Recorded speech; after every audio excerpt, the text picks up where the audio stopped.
శ్రీవత్సాంకం పుండరీకాయతాక్షం శంఖం చక్రం ధారయంతం కరాభ్యాం దాతారం తం పాణినా వైవరాణం అన్యేనాంకం బిభ్రతిం భ్రాజమానం.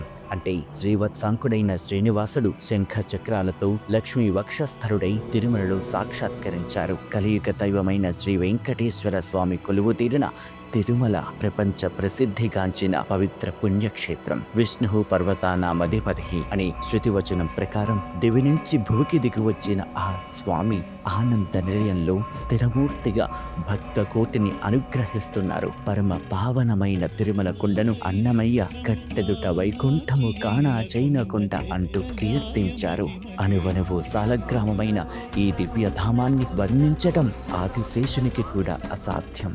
భగవత్ రామానుజులు తిరుమల కొండపై కాలు పెట్టి ఎక్కడానికి ఇష్టపడక మోకాళ్లపై అధిరోహించారు. తిరుమల కొండపై అణువణువు భగవత్ స్వరూపమే. సప్తగిరులు సప్త చక్రాలకు ప్రతీక.